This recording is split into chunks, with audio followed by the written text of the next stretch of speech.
guys, I'm D-Mac from NBA Fantasy Bible, and along with me is Kayla Fonte. Together, we're Between Two Hoops. Kayla, how are you going? I'm doing good. How about you?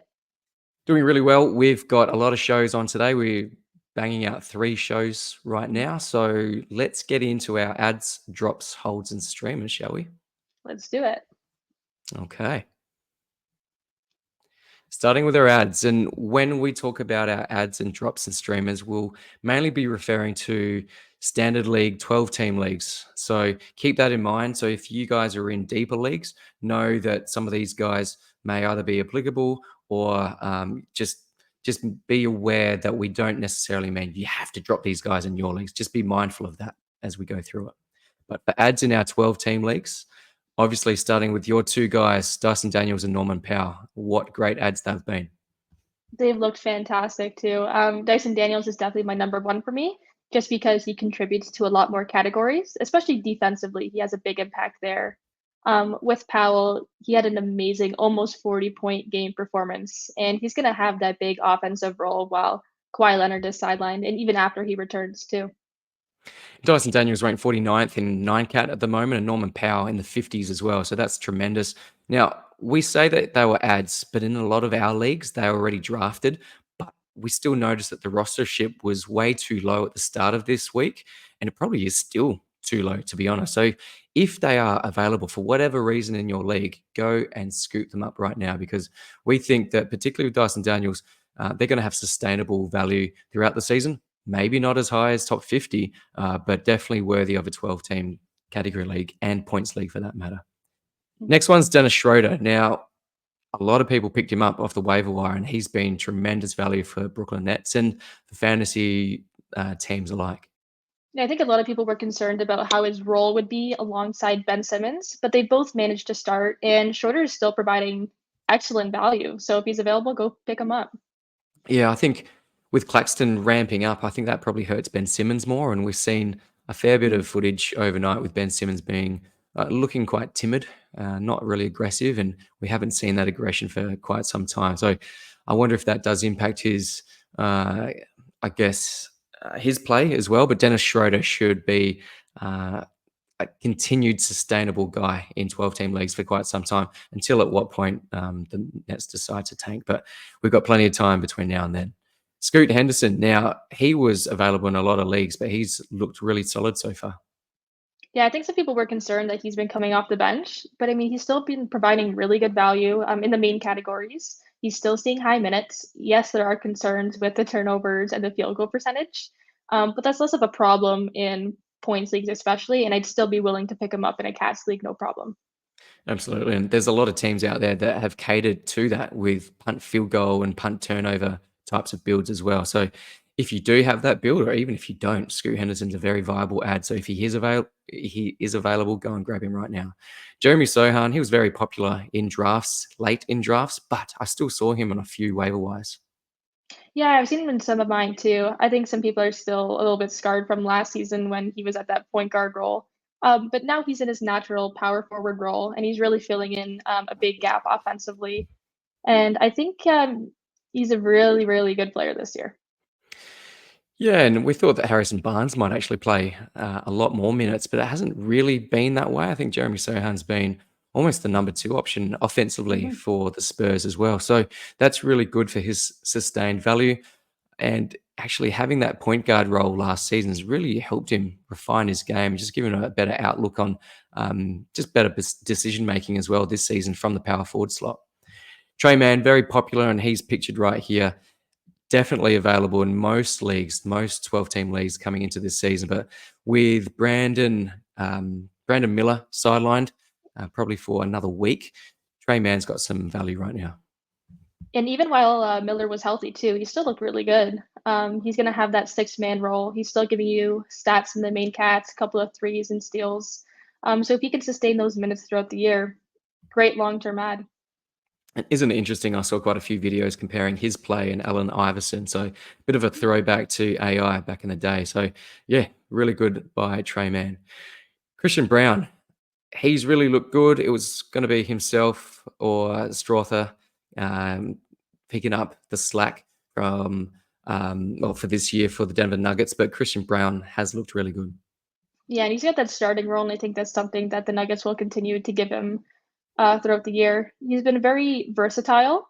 A little bit surprising too. I didn't expect him to be on the ads list, but he's been doing really well, so you got to pick him up. Yeah, we saw flashes from him last season, but never enough minutes for him to be Mhm. a viable player last season. But it's looking like that he can be a nice ad right now. DeAndre Hunter, he's probably going to come off this list very, very quickly. But in the first two games, he looked very solid and solid defensively and giving nice rebounds, good efficiency. And we saw that a few seasons ago, probably for a stretch of a few weeks. And it's come back and come back with a vengeance. He missed the last game, but I think that's more precautionary. So he should be back tomorrow. Yeah, I think we can call him more of like a short-term ad, but I mean, as long as he's playing well like this, you can pick him up, especially with the Hawks dealing with a couple of injuries, particularly Bogdanovich. Yeah, I'm glad you mentioned Bogdanovich as well, because that's definitely going to impact Hunter. And I think it may have a small impact, less of an impact, but a small impact on Dyson Daniels once Bogdan Mhm. is back. Bilal Coulibaly, he is starting ahead of Corey Kispert, and he's looked really good offensively. He's been in the gym working on his shot, and he looks good, and his efficiency is much improved from last season. And if anything, he's got room to improve with his defensive game. Yeah, he's looked really promising. He definitely has a lot of potential. The Wizards are going to continue to feed him a lot of minutes to prioritize developing him as well. They're not competing for anything, so they can afford it. Yeah, we came to think of Bilal as a streamer for steals, but it's looking like he's going to be more Mhm. than that as well. And I'm quite high on him for dynasty value as well, but it's looking like he may be a nice ad for 12 teamers this season. Andrew Wiggins with news of Steph Curry, who I think will be out for at least a week. Andrew Wiggins will pick up the slack offensively, but he's looked good even with Steph healthy as well. Actually, as we're recording this right now, I just got a notification that Steph will be out for several games. So definitely a big boost to Wiggins' value there. But he has looked really good, especially coming off a really down season last year. So definitely surprising, but welcome to see. Welcome to see indeed. And Buddy Hield, same sort of boat, but Buddy Hield was providing fantastic value with Steph on the court, coming off the bench and being the splash buddy. Hmm. I love that name. That's going to be his new nickname now. But yeah, really surprising considering that he is coming off the bench. His minutes haven't been super high, but he's still carving out that nice role for himself, especially with the absence of Klay Thompson and the much needed 3-point shooting. Yeah, there are a lot of mouths to feed offensively in that Mhm. Warriors team, and we'll get to some of the other guys shortly. But Buddy Hield's sort of taken that prominent role on offense ahead of the likes of Jonathan Kaminga, Brandon Pajemski. There's another guy in a couple of moments that we'll talk about. More an ad, perhaps shouldn't belong on here, but I think he's a sneaky ad with Steph going to miss the next few games. But yeah, we'll speak about Melton shortly. But Jordan Hawkins, we know that the Pelicans are a little bit knocked up. They've got some injuries to deal with. DeJounte Murray, they've got Trey Murphy as well. So Jordan Hawkins is making the most of his time. Yeah, and he'll have good value for a couple of weeks with Murray sidelined. And yeah, he has looked really good, especially with scoring. Absolutely. Now, something a little bit different, but Scottie Pippen Jr., not the offensive maestro, but more providing the assists, some good defensive stats. But he is still shooting the ball and shooting really nicely. Yeah, a bit of a surprise too, especially with their backcourt mostly healthy now. But he's been carving out that nice role off the bench, and hopefully that's something that he can maintain because he's looking really good. Yeah, I think he's a definite add in 14 teamers. 12 teamers, I'm Mhm. comfortable, particularly with Ja Morant questionable for the next game as well. So Scottie Pippen looking fantastic and probably doing what D'Anthony Melton used to do. Good segue into D'Anthony Melton, but with Steph Curry sideline, I think Melton can be added right now. Yeah, I think he's gonna have a little bit of a bigger role offensively, especially to provide threes, and he's still a good steals guy as well. So he'll give you that two-way contribution. Yeah, and we'll talk about holds in a minute. We'll talk about Kaminga. We'll talk about Pajemski. But yeah, these guys are going to get a boost in value with Steph sidelined. Grady Dick, one of your guys in Toronto, he's looked really nice, particularly offensively. Yeah, there's been a lot of injuries which have allowed him to have that bigger role. But I think even once quickly is healthy, they're still going to rely on him a lot, especially for that 3-point shooting. Yeah, speaking of big role, I know Grady Dick provides a lot of value in terms of just comedy, talking about Dick and grabbing Dick. So that's also nice for fantasy analysts as well. Oh, we Nikola love that. Jovic, this is one of yours, Miami. Now, you love this guy, but yeah, take us through Nikola Jovic. Yeah, he's looked really good, and I'm pretty sure he went undrafted in most of the leagues that I did. But he's a good waiver wire pickup. I mean, he's getting the minutes. He's starting, and he has a lot of potential there too. And I mean, especially with all the injuries that Miami has faced in the past, it's bound to happen again, and he could take that even bigger step. Yeah, we predicted that he would start at power forward ahead of Kayla Ware. Kayla Mhm. Ware's missed a game, but yeah, Jovic does have some value right now. He's probably back end 12 team guy for now, but he has looks really solid and yeah, go and pick him up. Now, Malik Monk, I thought he may have less to do this season just with DeMar DeRozan in town, but he's looked solid. Yeah, that's what I thought too. But he's really, I mean, he's a great six man as well. He's getting the minutes. He's giving you good value. So go pick him up. He could be a little bit streaky, but I mean, as long as he's enjoying that high right now, Adam. Yeah, and he might take that Six Man of the Year award this season away from who I thought would be in contention, Bogdan Bogdanovic, but still only 1 week down, so plenty of time to go. Now, we go to our holds, and again, we preface it by saying this is really revolving around 12 teamers, but yeah, keep that in mind while we go through this list. A lot of people are really down on Mike Conley, had a bit of a bounce back game in the last game, and it will depend on, I guess, matchups, but minutes are a little bit down, but still expect the mid to high 20s. I think still Mike Conley presents some nice value there. Yeah, I'm not ready to give up on Mike Conley just yet, especially he showed some flashes of life in his previous game. The minutes have dropped slightly, but I think his starting role is still secure for now. I think it's secure, and yeah, 4 steals definitely helps, and that's atypical, but yeah, definitely much appreciated. Al Horford's another situation, just an old guy that we sort of question the day to day value. But Al Horford had another bounce back in the last game after having a stinker in the previous game as well.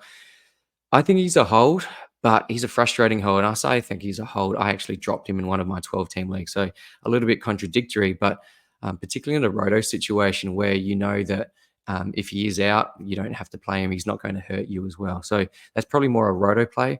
In a head to head, he's probably going to be a little bit frustrating, hence why I have dropped him.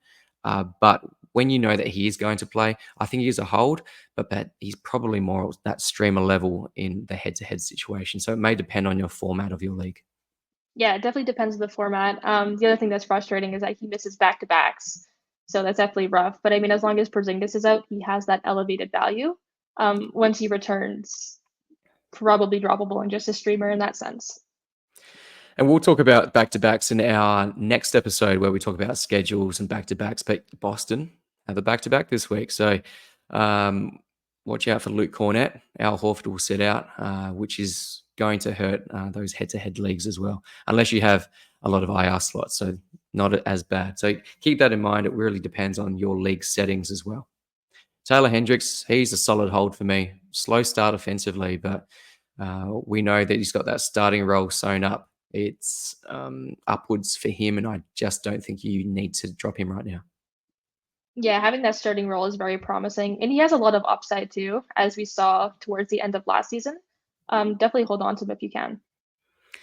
In a way, he's a mini unicorn. He's got the three ball, he's got the rebounds, he can provide some steals, some blocks. So I think his all round fantasy game is very suited to 9 cat.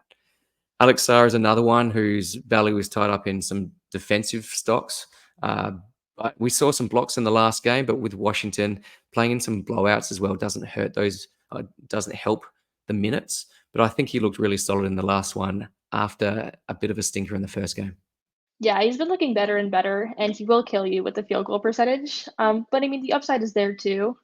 He's going to receive a lot of playing time opportunities throughout the season, and then I think he's one of the better rookies to look to in this draft class. I actually have him in one of my main teams where I've got Wemby. So it's a real Wemby and Wemby light. So punt field goal, but really strong in blocks, that team. So it's nice to have him on the team. So I think he is a strong hold at this stage. Jonathan Kaminga, people were dropping him. And I think for good reason. But now that Steph is sidelined for a little bit, Jonathan Kaminga gets a bit of a look in. Yeah, I think we need to have a little bit of patience with Kaminga. He's going to have that bigger role offensively with Curry sidelined. The minutes have been a little bit concerning, but I want to hold and just see how things play out, especially with Curry out. Yeah, and alongside of him, we've got Brandon Pajemski in the holds for now. So I'm not as high on Pajemski as somewhere going into this season. And it looked like his role was going to be secure with this talk of him taking 8 3-pointers per game. Yeah, I think we fell for it a little bit, but Yeah. Jonathan Minga is probably my preference over Pajemski right now. Another one of their teammates is Trace Jackson Davis. He is a hold, and it's not necessarily related to Steph, but it's probably more related to what's going on with Draymond. Yeah, rough game. But I really like his upside, and I think he's going to be receiving a lot more minutes down the stretch. I think so too. And yeah, his fantasy stat set is extremely valuable in category leagues, probably less so in points leagues, but getting those high field goal percentage blocks, pretty good rebounds is quite valuable at the end of your roster. I mean, Thompson, I've heard a lot of people ask, do we drop him? Do we drop him? Don't drop him. It's still very early. He's not getting the stocks that we expect from Amen Thompson. But where do you stand on him? I'm a little bit of a different position with Thompson. I did have someone actually ask me on X if he should drop him or not. And I said, if he's your worst player and you needed that streaming spot, I would do it. If you can afford to hold, I would. I'm just very concerned that the minutes aren't going to come through for him unless there's injuries. That's my thought. That's your thought. Yeah, that's good. Differing of opinion is always nice, but yeah, he's a strong hold for me, and I think once he gets those stocks, a little bit more playing time, he doesn't need a great deal. We spoke about that in previous episodes. Once he gets those stocks, they'll come fast, and I think he has to be held at this stage. But if people happen to drop him, you go and scoop him up. So keep that in mind as well on the other side of the fence. Now, Chris Paul providing a lot of navigation and guidance and leadership on that young Spurs team, but some people just hate that he doesn't shoot, doesn't score anymore. What do you think? I think with the scoring, I mean, that doesn't make a big difference to me. I'm looking for other categories as well in my leagues. Like he'll give you good assists, for example. And yeah, there's injury concerns there and things like that, but he can give you some assists, rebounds, and steals. He'll contribute to other categories. So I think because he's not a very flashy scorer or high scorer at this point in his career, a lot of people are eager to drop him, but the value is still there. So I would hold on to him. Would you have that same sentiment for points leagues? Ooh, for points leagues, probably not as much, but for categories, yes. Yeah. Yeah, I agree with that. Now, holds for now, Clint Capella. First game, my boy Onyeka Kongwe went off. Clint Capella's still starting. And Mhm. for whatever reason, they've still starting with Clint Capella, even though Okongwu is getting more minutes than Clint Capella the first 3 games. It's panned out that way. But I think Capella does provide some back end roster value just when you need those rebounds, high field goals. We spoke about it before just with Trace Jackson Davis. I think Clint Capella can do it, but has less of an upside. So it's probably a hold for now. But again, similar to where you're at with Aman Thompson, if he's your worst player and a hot free agent comes on board, I'm okay for you to make that drop, but I still think that he can be held in most situations. Yeah, I would still hold on to him for now. We're still monitoring the situation going on with the centers in Atlanta, but I wouldn't do anything until I know for sure what's going on with the minutes. And I wouldn't be surprised at some point if Okongwu does take over that starting spot, hopefully sometime soon. Yeah, and even better for both of their values if there is a trade, and I would expect that it would be Mhm. Clint Capella that does get moved. But again, how long have we been talking about this since Okongwu Too was long. drafted? What was that? Maybe 4 years ago. So yeah, we'll see what happens there. Alex Caruso, very disappointing offensively, but some of those defensive stats came back in the last game. Yeah, he's giving you the defensive stocks, which is are a little bit hard to find. But especially with Hardenstein out, I think he has a little bit of a bigger role there too. Got a question for you. Who do you prefer, Alex Caruso or Dyson Daniels? Oh, gee, that's a tough one. I want to say Daniels. Hmm. How I about think I'm you? with you there. Yeah, I Yeah. think comfortably Dyson Daniels. Hmm. Similar type of game, but yeah, I think Dyson Daniels just has more of an upside, and he's looking actually really nice offensively as well. So yeah, Dyson for me. Draymond Green, we spoke about him with Trace Jackson Davis, but Draymond's looking quite putrid. Yeah, I also hold just to kind of see how things go. But if he is your worst player, and like we said before, there's that hot free agent pickup, I would do it. Do you But think he has more Steph being value on out points actually though. helps Draymond? Maybe a little bit. Maybe his points go up like slightly, but I mean, he's not a huge points guy to begin with. He's more of like a couple of stocks and like rebounds and assists. I don't think it's going to make a huge difference for him though. It's more like the Yeah, guards who are going to benefit. yeah.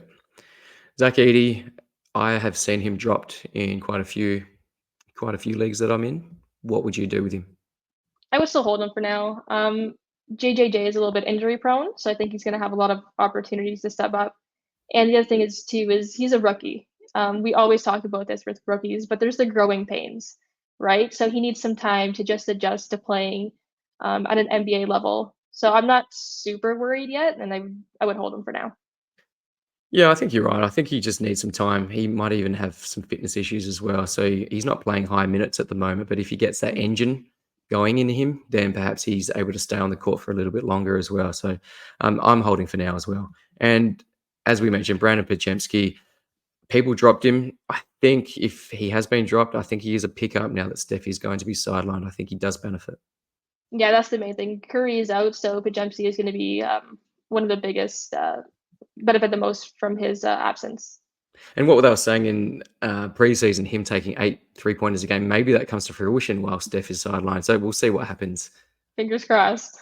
Yes. Next one, our drops. Now, we need to distinguish drops as opposed to streamable guys, but these are guys that I've seen drafted in a lot of leagues to start the season, and I think do not have 12-team value right now. Russell Westbrook, I think he is a clear drop in category leagues. Would you say the same for points leagues?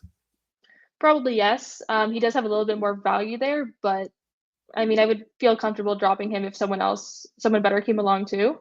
He's really low in points. I mean, he's not doing much off the bench. That's the problem. Yeah, next one hurts me, but it's Noah Clowney. He just hasn't taken off. I thought maybe he'd get a bit more of a runway with um, Dayron Sharp being injured, but also Nick Claxton just slowly ramping up as well. So I thought Noah Clowney would actually play more. They played Ben Simmons to start at center. But Clowney, as we said in some of our previous episodes, he's more a sleeper type pick and someone that you need to be patient with. But if you want to get those wins early on in your head to head matchup, he can be dropped. If you have the ability to stash him away, I would do that. And in a roto situation, I think you do have that ability as well. But look, Noah Clowney, if you're looking for immediate production, I think he can be dropped in 12 teamers. Yeah, I agree with that. Really disappointing because we were so high on him heading into the season. We thought the opportunity would be there, but it just hasn't came yet. So definitely Yeah, monitor, right but now, drop. yeah, the nail in the coffin was just him not getting many minutes while the big guys were either out or Yep. slowly ramping up. So yeah, that didn't help his course. Now we'll just quickly fly through some of these guys, but Keon Ellis, I don't think he needs to be held. Um, I Mhm. thought he would have a bit more of an opportunity this season, but hasn't turned out that way. Same goes for Jaime Hackers. Yeah, I agree with that too. Keon Ellis, a lot of people were actually high on, but I mean, it just hasn't happened for him yet. Definitely a monitor situation though. And the same with Hame Hakas too. I would feel comfortable as a streamer, but I'm not going to hold on to him. Yeah, he's a low 20-minute per game sort of streamer like guy. Reed Shepherd, on the other hand, he's really not getting enough minutes. We know that he's going to be a really good player in the future, but similar to some of those guys in the second unit for Houston, they're probably not going to, apart from Amen, in my opinion, they're not going to get enough opportunity to really be a prominent 12-team type of guy. Yeah, and there's too many mouths to feed on the Rockets. I think Amen would be at the top of the list for minutes off the bench, but not Reed Shepard. Yeah, Steph Castle, or Castle, as North Americans like to call him. Steph Mhm. Castle, more opportunity. Trey Jones is out, but he just hasn't done anything with that additional playing time. I think he started as well the other day. Mhm. A little bit of playmaking upside there, but not really much. More of a just a streamer for me. It would be a streamer on really low quality days, or yeah, low quality days, or a very low slate. But yeah, definitely not for me. Ayo Desumu, a lot going on in that backcourt at the Bulls. Yeah, very crowded backcourt. Lonzo Ball returned, playing minimal minutes, but I mean, it's still eating into his playing time as well, and he's not doing enough off the bench. Agreed. Bronny James, I just put him there because he's quite highly rostered and he doesn't need to be. I think that's just, I don't know why people do that. They just must love losing or just love the affinity of the James family. But yeah, he's a clear drop. We don't need to say anything about him. Another rookie, Rob Dillingham, hasn't played any minutes. What's going on there? That's been really surprising. I thought that he would actually see at least a little bit of playing time behind Mike Conley too. Yeah, not sure what's going on. I would monitor, but I would definitely move on from him. Yep. Andrew Nembhard, I think he's more a streamer, but the reason why he's not on the streamers list as opposed to on this drops list is just because he was quite highly rostered to start the season. That's starting to change now, and I think his upside's quite limited alongside of Halliburton and TJ McConnell still backing them up off the bench. Yeah, especially when everyone's healthy. He's just a streamer. Yeah. Lonzo Ball, yeah, beautiful to see him back on the court, but not doing enough to be in a 12-teamer. We move on. And then two Clippers. We spoke on one of our earlier episodes just talking about the three-headed monster that is Harden, Zubat, and Power. But Terrence Mann and Kevin Porter Jr., they were quite popular pickups and probably late-round draft picks, if not waiver wire pickups in the first couple of days. But they're not doing enough to justify a 12-team roster spot. Yeah, especially Man too. He's been really disappointing because he's been starting. I'd feel comfortable using him as a streamer, but know that you don't expect much from him. And even Porter Jr. He's coming off the bench. He's not playing very many minutes, and as a result, having a very low impact. Yeah, and Harden's just absolutely gunning it at point guard right now. So I thought maybe Kevin Porter Jr. may get the opportunity to play a few more minutes, but it hasn't turned out that way. Now, moving on to our streamers, Julian Champagne. He's looked great, especially with all the injuries, notably to Vassell. He's been inserted into the starting lineup. Stream him, pick him up. Yeah, he's probably close to an ad, but right now I think he's more streamer level. Yeah. Miles McBride, quite one-dimensional at this point, but it would need a couple of injuries, but one particularly to Jalen Brunson for him to really take off. Yeah, and even though the Knicks don't have a lot of depth, I mean, it's still not exactly enough minutes for him to have very meaningful production. And like you said, he's a little bit one dimensional with the scoring and some 3-point shooting. Yeah, I think he's a consistent enough performer to be considered in deeper leagues, but for a Yeah. 12-teamer, definitely streamer level for me. Peyton Pritchard, now it's more a watch this space, particularly with a back-to-back coming up for Boston as well. So I would expect that Al Horford would sit that one out, which doesn't sound like they're a like for like, but Peyton Pritchard just gets more opportunity when at least one of the starters sits out because he may actually start. Or if there's a couple, perhaps they are really looking at resting some of their guys there. That's good that they could probably afford doing that in week 2. Yeah, you know what? The Celtics are a stacked starting lineup too, so it's hard to be impactful off the bench when everyone's healthy. And from a real life NBA perspective, isn't that scary? They've still got Porzingis Mhm. on the sidelines to come back in, and he'll be in top notch. They'll look after him just moving into the playoffs as well. But yeah, that's a really scary proposition for opposition teams. Jay Huff, I have him in a 30 deep dynasty league, and I picked him up. He's a two-way guy, and I'm pretty sure he's still a two-way guy for Memphis, but he's looked outstanding. Yeah, he's looked pretty good. Obviously, a lot of injuries, which is why he was able to step up a little bit more, and it's also why he's just a streamer. But yeah, very promising. Very promising. If you like looking at Nine Cat rankings, he's actually, I'm pretty sure he's a top 50 guy, which I think that's just off the back of highly efficient shooting. But again, he's quite the unicorn type of guy. He can hit the three ball, get some rebounds. Yeah, he's a very tidy player. Santi Aldama had some nice value while JJJ was sidelined. He's now more a streamer level guy. Yeah, he looked really good. Obviously, with JJJ returning, though, it limits his upside. But when he's out, that's when I would stream Aldama. Similar boat for Caleb Martin. We've got those injuries in Philadelphia, but he looked really good in week 1. Fantastic. Oh yeah, especially with I mean the injuries, right? Like those are two high offensive players who are missing time, so there's going to be a lot of opportunities for other guys like Martin to produce. Yep. So low end streamers here. We'll just quickly fly through these guys, but someone to consider depending on what the slate's like. But Torian Prince for Milwaukee, Dorian Finney-Smith. He was a popular one yesterday for the final day of the matchup, but again that came down to just limited options. Derek Jones Jr. is probably one that I'd prefer over Prince and Finney-Smith. I would too, but then again, Prince has looked pretty solid. I've streamed him in a couple of matchups, and he's actually been okay for me. But yeah, Derek Jones Jr. has looked good with Kawhi out. And one of your guys in Toronto, Ajbaji, he's looked good, but of course, as we spoke about with, and we'll talk about Mobo at the moment, but RJ Barrett's out, Emmanuel Quickly's still out, but Ajbaji has looked quite good. Yeah, he's looked solid. There's a lot of good streaming opportunities for the Raptors when guys like Quickly and Barrett are sidelined. Yep. One of our fantasy darlings, but again, Houston, a lot of mouths to feed, but Tari Eason has some good value, but he's more, for me right now, more a steals and rebound streamer. Yeah, and it's just the minutes, like we've talked about before, that's affecting their value, but present Yep. good streaming opportunities with injuries. Yep.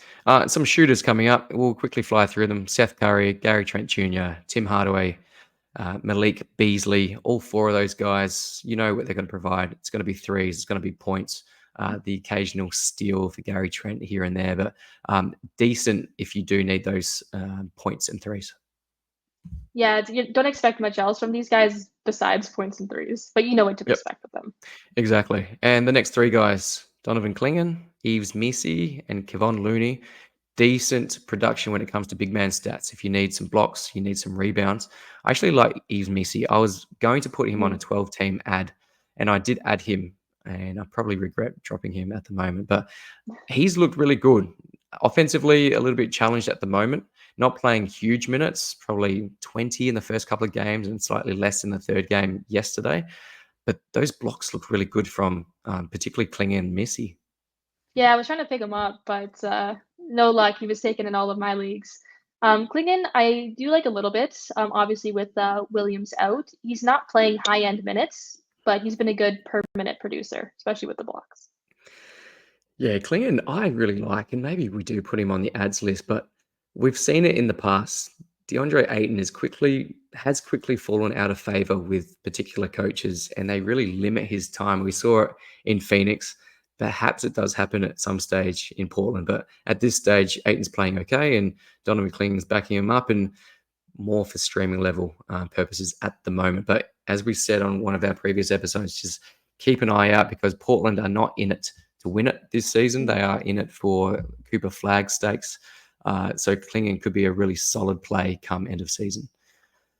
Jonathan Mobo, I talked him up as a speculative ad earlier in the week, but it just, again, as I had predicted, he was quickly coming off of teams as quickly as he came onto teams as well. So he was 10th most added player overnight. Maybe that was a little bit to do with myself, but just that fantasy stat set in the game, it looked tremendous. So he's probably one for Dynasty that you keep an eye out for. And also later on in the season, again, similar to the Trailblazers, the Raptors aren't in it to win it. So Mobo's going to look fantastic down the stretch. But in any opportunity that there are multiple injuries, and it did take RJ Barrett, it did take Emmanuel Quickly, I think Mobo, just his fantasy stat set looks tremendous. And look at his college numbers as well. So, yeah, just an eye on him moving forward. Maybe a watch list guy. But yeah, he looks really exciting in the limited time that he's been on the court. Oh yeah, he looked very promising, and like you said, he's gonna have those opportunities down the stretch. I think so. I think so. Just, yeah, keep your eyes peeled and your wits about you when it comes to Mobo. Tybe Jerome. I had to look at these stats because I wasn't very familiar with what he was doing. I'm familiar with his game, but I wasn't familiar with what he was doing this season so far. But he's a nice streamer for some guard stats. Especially with Spruce out too. There's a little bit more opportunities there. Definitely a guy to keep an eye on. Similarly, with Struce out, as you said, Karis LeVert has looked really good too. Oh, for sure, and he's probably one of the better and more reliable streamers for leagues. Yeah, we know that Donovan Mitchell can't stay healthy all of the time as well. So we know that when Mitchell's out or Garland's out, or in this case, Struce is out, Levert's a nice streaming play. A couple of Spurs, Keldon Johnson and Harrison Barnes, very much a streamer, but Keldon Johnson was probably picked up in a lot of drafts. I don't think he needs to be held in 12 teamers, but for me, he's a nice streaming option for points. Yeah, he was picked up and then dropped, but he's a good streaming option, especially when the Spurs have injuries. Yep. And finally, Royce O'Neal. This is more for when they have injuries, and we saw him with elevated value when Bradley Beal missed a game. He's missed 2 games, I think, now. But Royce O'Neal has looked solid. But again, when everyone is healthy, he's more that 14, 16 teamer guy, but okay for streaming at this stage. And sometimes he has that surprising value too. Like I remember last year I streamed him and he had that triple double. It was nuts. That's crazy. It came out of nowhere. But yeah, good old Royce O'Neal. That's it for our ads, drops, streamers. Any final words? Yeah, just keep monitoring these guys. It's been a week, small sample size, but a lot of the players that we mentioned have a lot of potential. So keep an eye out for them and be Yep. patient as And well. be patient. Be patient. We've said it in pretty much every single episode. Be patient, but also work the wire. I find it beneficial to get off to a hot start because it gives you flexibility later in the season in head-to-head leagues because then you can start picking up some of these injured guys because you know that you're probably afforded more opportunity to get into the playoffs, and then you can start being quite tactical come end of season. But anyway, be patient, but also be willing to make some bold moves as well. You know where to find us. You'll find myself at NBA Fantasy Bible and Kayla at Kayla_Fonte. But until next time, Kayla, thank you very much. See you Thank guys. you.